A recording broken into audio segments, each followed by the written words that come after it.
Good day, students. It's Ma'am Snyman, and we are talking about personal assistance level 4, and we are looking at topic 5.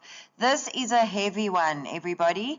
So this is the factors influencing productivity in personal assistance, meaning this is the topic where we look at single factor productivity and total factor productivity.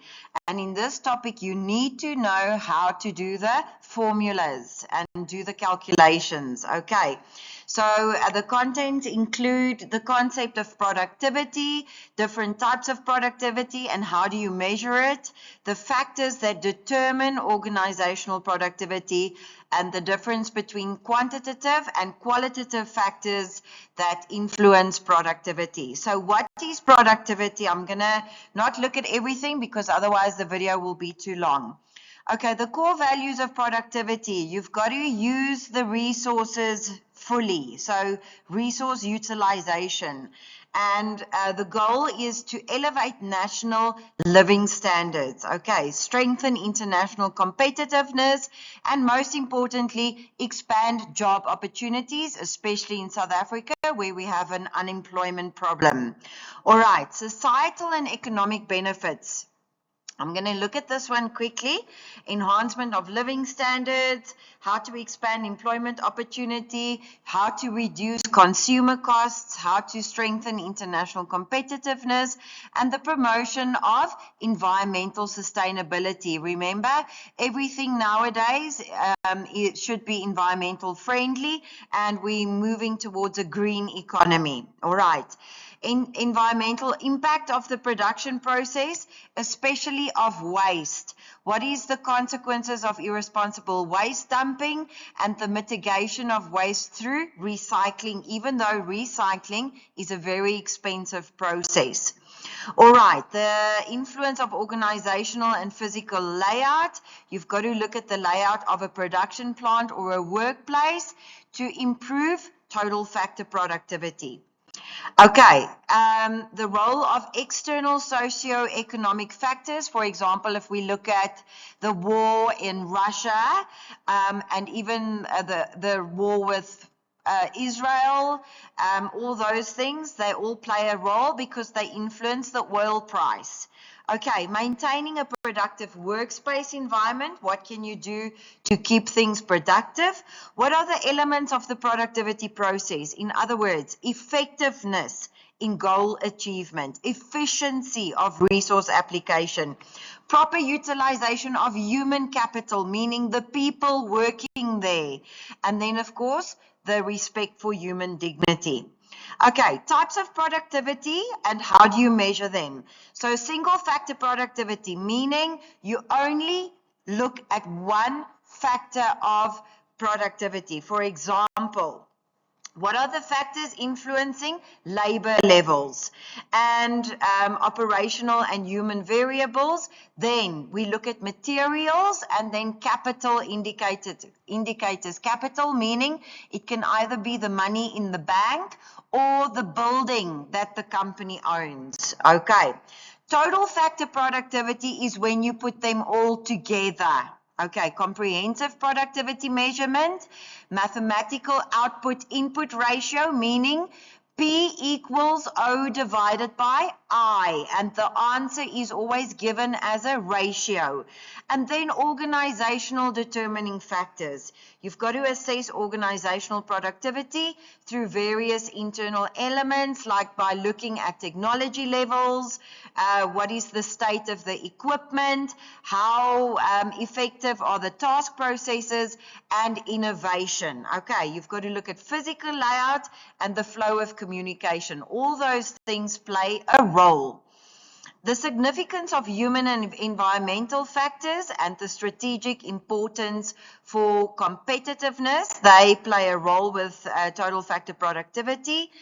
Then, personal productivity for the assistant. Now we are only looking at the role of the personal assistant. You've got to implement strategic daily planning and task analysis. You've got to cultivate professional attitudes and accountability. And then also enhance productivity through proper delegation and innovation.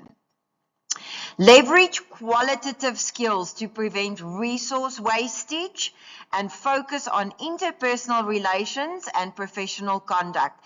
Remember, happy employees create happy customers.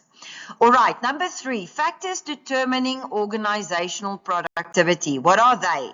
Internal organizational drivers, for example, optimization of equipment and facilities, and the implementation of effective tasks and processes. Innovation and technical advancement. It's always nicer to work with modern equipment, and then also strategic workplace layout and safety to make it a good environment for people to work in. Look at quality of management and leadership. In other words, you have to look here at the different leadership styles. You have to know what they are and the difference between them, and also look at employee motivation and work ethic. Skill levels and human capital development, that refers to how qualified people are.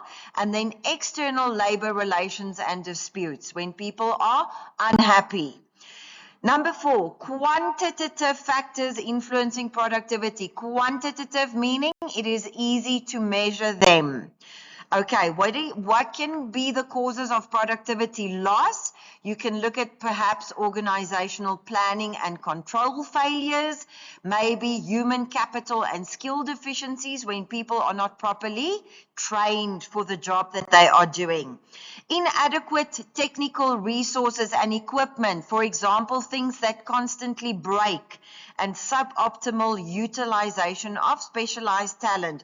For example, somebody who is overqualified and is expected to do a silly job that is way beneath his skill set. Measuring quantitative influence. So you've got to look here at the application of productivity ratios. In other words, P equals O divided by I, and then look at the answer as a ratio, and the financial expression of output and input in terms of the currency, for example, in South Africa, Rand. Okay, evaluating profitability through quantitative data. This is when you compare data and the systematic assessment of production factors.